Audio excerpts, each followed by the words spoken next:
Assalamualaikum warahmatullahi wabarakatuh. Selamat berjumpa kembali dengan video pembelajaran dari saya, Nur Herliana Arianti SPD, atau bisa dipanggil Ibu Ana. Hari ini saya akan menyampaikan video pembelajaran untuk mata pelajaran Bahasa Indonesia kelas 12. Materinya berjudul Menikmati Novel. Berikut adalah penjelasan materi tentang menikmati novel. Silahkan disimak dengan baik ya.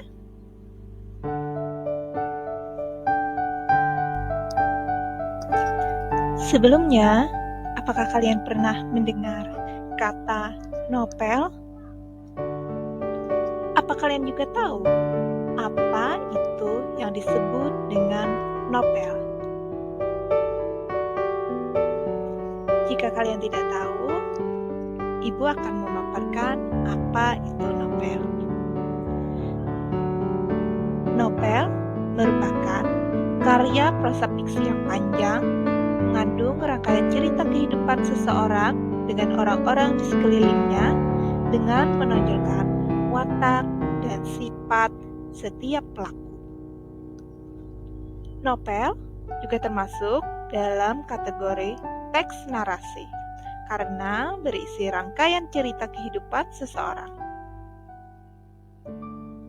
Sebelumnya, kalian kan sudah belajar tentang novel sejarah. Nah, sekarang kalian akan mengenali novel yang lebih luas lagi. Untuk memperluas pengalaman, kamu harus banyak membaca novel. Bisa itu novel sejarah, novel modern, ataupun novel tentang cerita pribadi seseorang ataupun tokoh.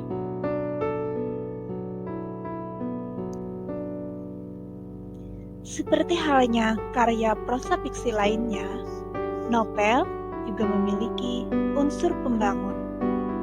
Unsur pembangun novel terbagi dua. Ada unsur pembangun dari dalam atau yang lebih dikenal dengan unsur intrinsik, dan yang kedua, unsur pembangun dari luar atau juga disebut dengan unsur ekstrinsik. Dengan mengenali unsur pembangun novel, kalian akan bisa lebih mudah dalam menganalisis isi novel. Nah, untuk lebih mengetahui apa itu unsur pembangun novel, perhatikan uraian berikut.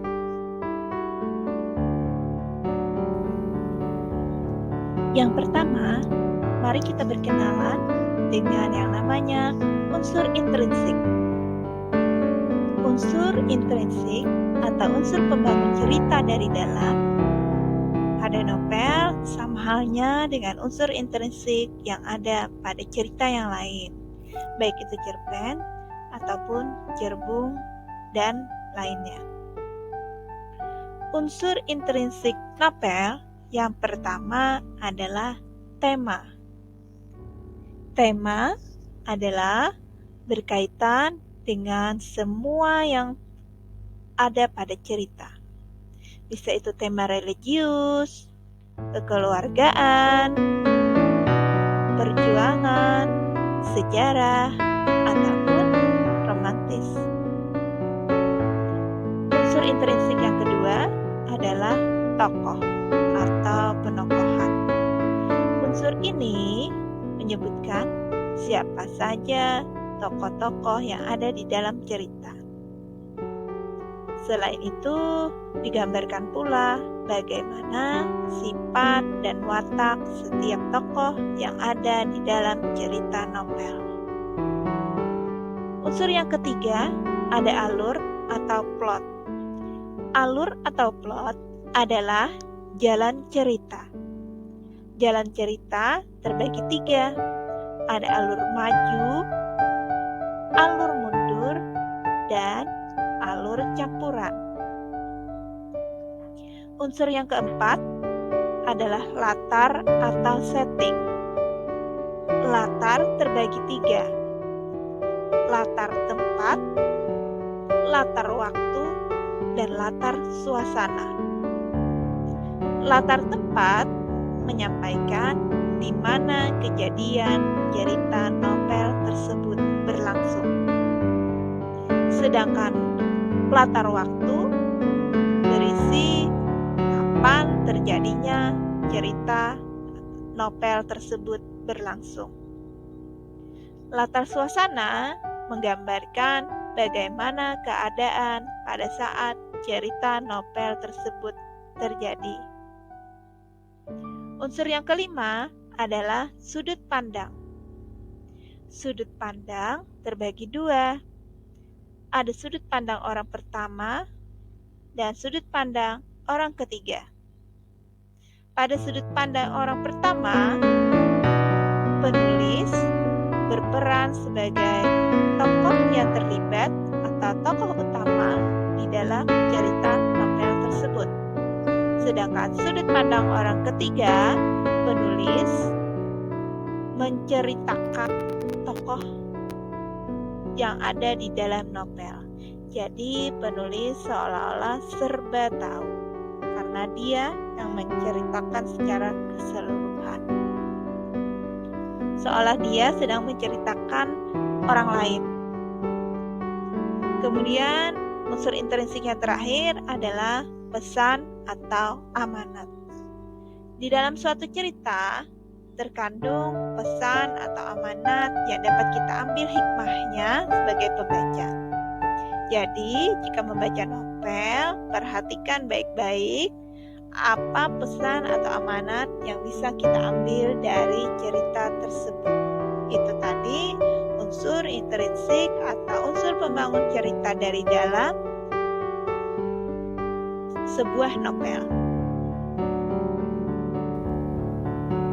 Kalau tadi kita sudah membahas tentang unsur intrinsik novel, sekarang kita akan membahas apa itu unsur ekstrinsik novel. Unsur ekstrinsik novel adalah unsur yang ikut mempengaruhi novel atau mempengaruhi cerita novel dari luar. Unsur ekstrinsik novel terbagi atas 3. Yang pertama, karakteristik si penulis. Yang kedua, pendidikan si penulis. Dan yang keempat, lingkungan si penulis. Bagaimana sifat si penulis? Itu bisa secara tidak langsung mempengaruhi ceritanya. Kemudian, pendidikan si penulis juga bisa berpengaruh dalam cerita novel yang dia buat. Apakah itu tentang bahasanya ataupun tentang ceritanya. Kemudian karakter unsur ekstrinsik yang ketiga, lingkungan si penulis. Lingkungan si penulis bisa jadi akan mempengaruhi latar terjadinya suatu cerita yang ditulisnya di dalam novel. Nah, bagaimana? Sudah kenal kan jadinya dengan yang disebut dengan unsur pembangun novel? Ada unsur intrinsik atau unsur pembangun dari dalam, dan ada unsur ekstrinsik atau unsur pembangun dari luar. Sudah paham kan tentang unsur pembangun novel? Semoga sudah paham. Novel merupakan salah satu contoh karya sastra prosa fiksi. Novel itu ada berbagai macam, di antaranya ada novel sejarah, religi, pendidikan, perjuangan, dan lain sebagainya. Kalian harus rajin-rajin membaca novel untuk menambah pengalaman kalian. Sekian materi hari ini. Semoga materi yang telah disampaikan dapat dipahami dan semoga pula bermanfaat untuk kita semua. Terima kasih atas perhatian kalian. Jika ada salah, mohon dimaafkan. Dan saya terbuka untuk saran dan kritik demi kemajuan video pembelajaran kita. Sekali lagi, kasih atas perhatian kalian semua. Wassalamualaikum warahmatullahi wabarakatuh. Dadah, bye-bye.